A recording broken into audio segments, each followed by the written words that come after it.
Մեկ ստորագրության պատմություն։ Փորձենք հասկանալ, ինչ է նշանակում պարզապես ստորագրել։ Բարև ձեզ։ Այսօր խոսելու ենք օրինակներով, այն իրավիճակների մասին, երբ ձեր պարզապես մեկ ստորագրությունը կարող է լինել ճակատագրական։ Հասկանանք, որ դեպքերում է, որ անհրաժեշտ է լինել ուշադիր։ Եվ այսպես, ինչ է իրենց ենթադրում ստորագրությունը։ Իրավաբանորեն դա ձեր կամքի արտահայտությունն է, գրավոր ձևով հաստատել, որ դուք համաձայն եք տվյալ կարգավորման իրավիճակի հետ։ Եթե ստորագրել եք որևէ փաստաթուղթ, ապա հետագայում դատարանում չեք կարող ասել. դե արագ կարդացի, չնկատեցի, չհասկացա, չէի տեսել արտահայտություններով արդարացնել ձեր անհամաձայնությունը արդեն իսկ ստորագրված փաստաթղթի հետ։ Եվ այսպես, փորձենք հասկանալ 10 իրավիճակ, երբ ստորագրելը պետք է լինի գիտակցված։ Եվ երևի թե ամենատարածված իրավիճակներից մեկը դա երաշխավորությունն է։ Մեր պրակտիկայում հաճախ է լինում, երբ ընկերը զանգահարում է ձեզ եւ ասում է. գիտես, վարկ եմ վերցրել, քեզնից ոչինչ չի պահանջվում։ Պարզապես խնդրում եմ արի բանկ, ստորագրի, որ դու իմ երաշխավորն ես։ Զուտ ֆորմալ իրավիճակ է։ Իրականում այստեղ պետք է հասկանալ օրենքի ամբողջ կարգավորումը։ Երաշխավոր լինում եք նաև համապարտ, այսինքն հավասարապես վարկը վերցրած անձի հետ։ Եվ տվյալ իրավիճակում ձեր դրված ստորագրությունը, ձեր համաձայնությունն է, որ ձեր այն ընկերը, ով ձեզ զանգահարել եւ ասել էր. «Պարզապես արի ստորագրի», հենց չվճարեց վարկը, դուք եք այն վճարելու։ Դեռ ավելին, վերցրված վարկը, եթե հանկարծ դեպք է տեղի ունենում եւ տվյալ անձը մահանում է, ժառանգության ծավալի հետ անցնում է նաեւ իր ժառանգներին։ Հետևաբար, հիշեք, երաշխավոր լինելիս դուք դառնում եք համապարտ, օրինակ, հավասար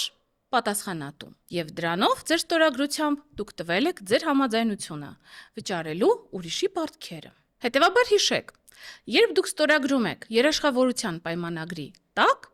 այսինքն դառնում եք երաշխավոր, դուք տալիս եք ձեր գրավոր համաձայնությունը, որ դուք այսուհետ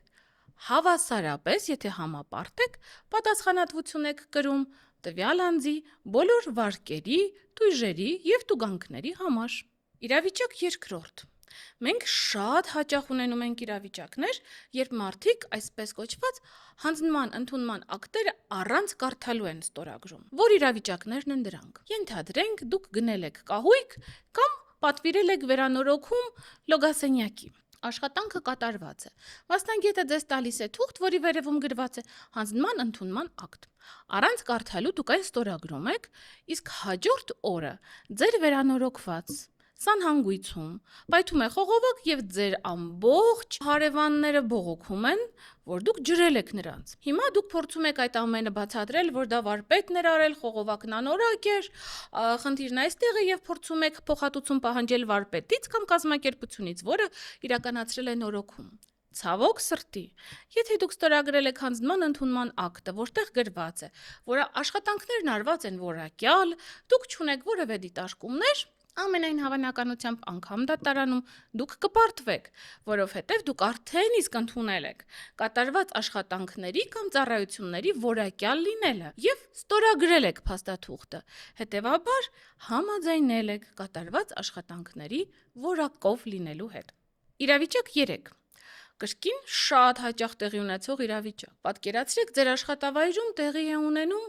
հաստիքների կրճատում, եւ ձեր անմիջական վերահսկողը ձեզ ասում է. դե ինչի ես բարդացնում ամեն ինչ, դիմումիդ համաձայն գրի, դուրս արի աշխատանքից։ Փենա, պատրաստել եմ ստորագրի գնամ։ Մի պարզ պատմություն ստորագրության մասին։ Պարզվում է, ձեր դիմումի համաձայն, երբ դուք գրում եք դիմումը եւ դուրս գալիս, դուք այլևս հնարավորություն չեք ունենում 2 ամիս առաջ ծանոթված լինելու, ձեր իրավունքի ապահովման, ինչպես նաեւ ազատման վճար ստանալու։ Հետևաբար պետք է հասկանալ, ինչու է պետք այդ ստորագրությունը։ Եվ այդ ստորագրությունը արդյոք կբերի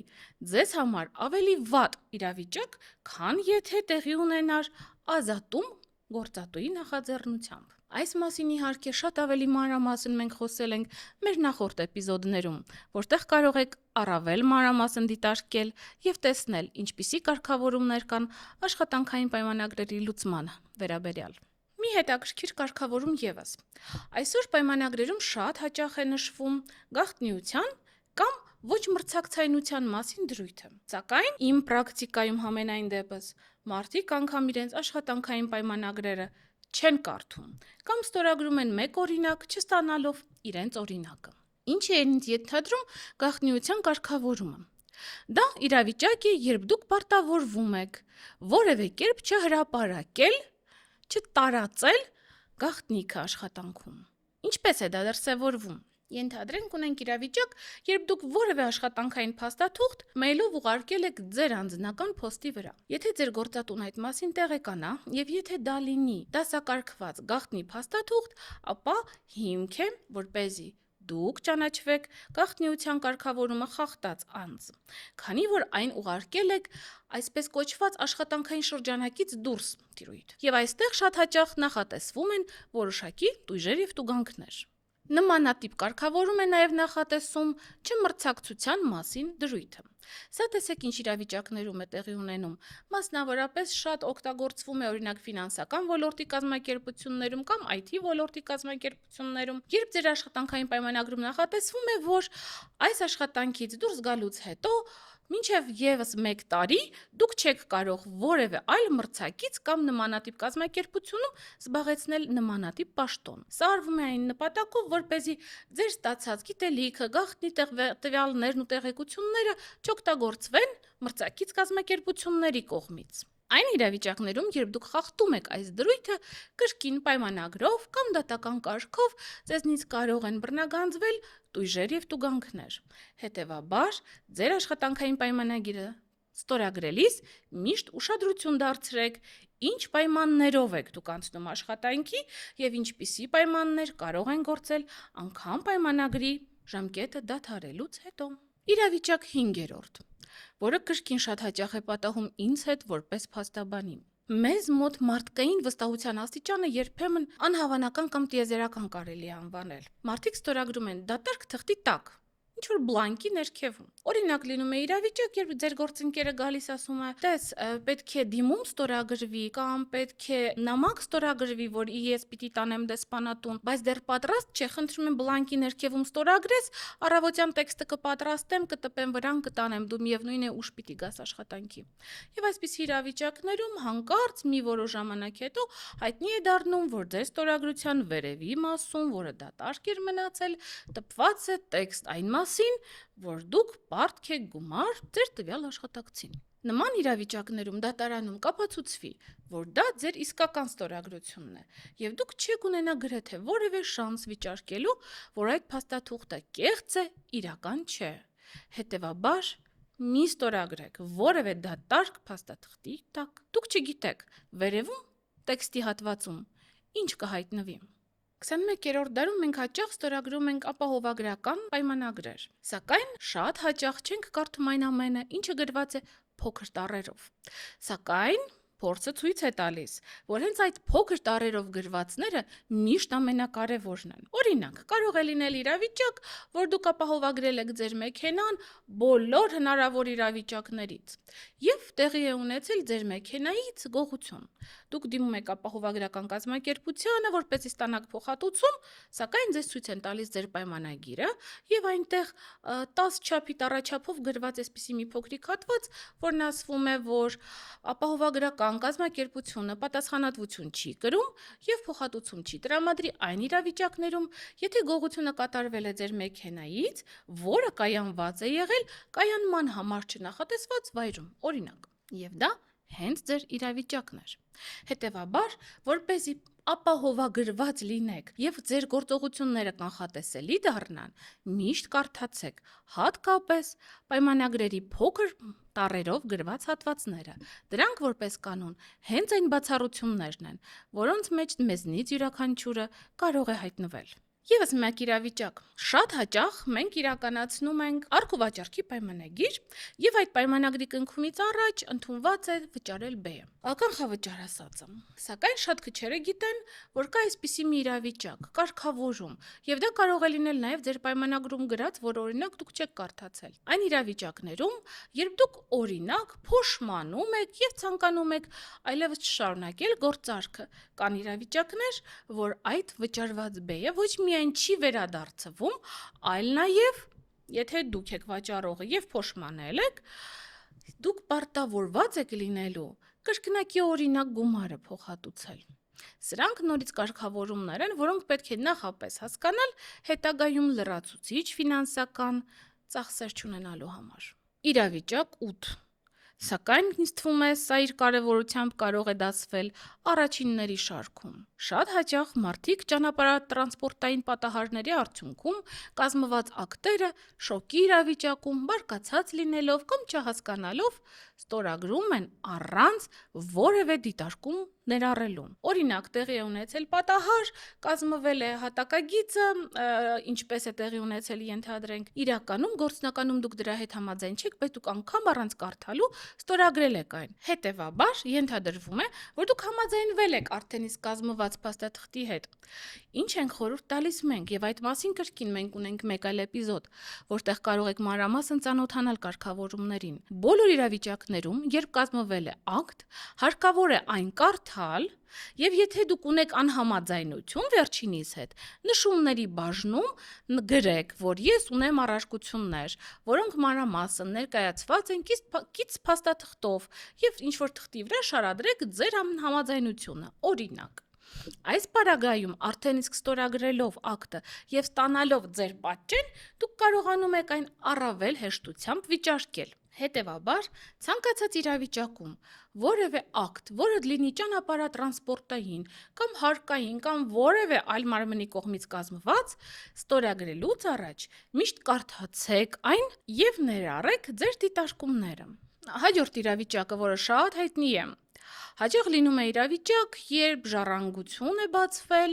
քույր ու եղբայր գնացել են նոտարի մոտ եւ եղբայրն ասում է օրինակ. «Դե արի դու հրաժարվի քո բաժին ժառանգությունից, անիմաստ բաժանում չանենք, հետո կա դաստր, խնդիրներ չառաջանա, միայն ես ընդունեմ, հետո տունը կվաճառեմ, վաճառված տան գումարի կեսը կտամ քեզ»։ Քույրը հրաժարվում է, եղբայրը տունը վաճառում է, քրոջը չի տալիս ոչ մի կոպեկ։ Այստեղ պետք է հիշել, ժառանգությունից հրաժարվելը այլևս անհնար է չեղարկել։ Եթե դուք հրաժարվել եք ժառանգությունից, չկա որևէ այլ կերպ հետ կանչելու, ստորագրությունը չեղարկելու եւ այլն։ Իսկ որևէ բանավոր պայմանավորվածություն իրավաբանական ուժ չունի։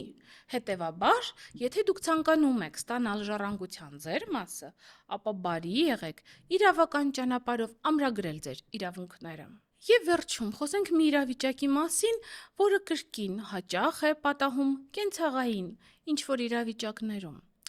Առանց խզման պայմաններին ծանոթանալու պայմանագրերի կնքումը։ Սա վերաբերվում է ինչպես բանկային, վարկային պայմանագրերին, այնպես էլ օրինակ մարզասրահի ծառայություններից օգտվելուն։ Լինում է իրավիճակ, երբ մենք գնում ենք 1 տարվա փաթեթ մարզասրահ այցելելու, սակայն 1 ամիս այցելելուց հետո պարզվում է, որ պայմանները հակասանիտարական են, լողավազանը չի մաքրվում, չի ջեռուցվում եւ այլ խնդիրներ։ Եվ ցանկանում ենք խզել պայմանագիրը։ Սակայն կարդացած չենք լինում, թե խզումը ինչ պայմաններով է տեղի ունենում։ Օրինակ, շատ հաճախ վարկային պայմանագրերում լինում է այնպիսի դրույթ, որ եթե դուք մարում եք վարկի մնացած մասը ժամկետից շուտ, ապա դուք պետք է վճարեք մնացած գումարի այսքան տոկոսի չափով տուգանք։ Կամ նույնը ծառայությունների խզման պարագայում մնացած ամիսների, օրինակ 9 ամսվա համար նախատեսված գումարի 80%-ի չափով պետք է պահվի որպես տույժ ու տուգանք։ Սրանք այն իրավիճակներն են, որոնք դուք պետք է նախապես ծանոթանաք պայմանագիրը ի սկզբանե ստորագրելուց առաջ։ Եվ այսպես, ամփոփելով այսօրվա նյութը, դրանք տեղավորենք մի քանի այսպես կոչված իրավական խորհուրդների մեջ։ Խորհուրդ համար 1. Ցանկացած փաստաթուղթ ստորագրելուց առաջ այն մանրամասն կարդացեք։ Եթե չեք հասկանում որևէ բան, անպայման հասկանալու համար տվեք հարցեր, պարզաբանումներ պահանջեք։ Խորհուրդ համար 2. Որևէ բանավոր պայմանավորվածություն չունի իրավաբանական ուժ։ Ձեր բոլոր պայմանավորվածությունները վերածեք գրավոր փաստաթղթի, ստորագրություններով ամրագրված։ Խորհուրդ համար 3. Եթե ինչ-որ գործարք եք անում, որը իրականացվում է լիազորված անձի միջոցով, միշտ ստուգեք վերջինիս լիազորությունների իսկությունը, այսինքն ստուգեք արդյոք օրինական է տրված լիազորագիրը, վավեր է եւ այլն։ Եվ խորհուրդ համար 4. Բոլոր անհասկանալի իրավիճակներում դիմեք փաստաբանի օգնությանը եւ ցանկացած փաստաթուղթ, որ իրավական լեզվով է կազմված, դուք պարտավոր չեք հասկանալ, եթե չունեք իրավաբանական կրթություն։ Դրա համար կան մասնագետներ, ովքեր կարող են օգնել ձեզ։ Հուսամ հետաքրքիր էր այս նյութը ձեզ եւ կօգնի կյանքի տարբեր իրավիճակներում ճիշտ կողմնորոշվել։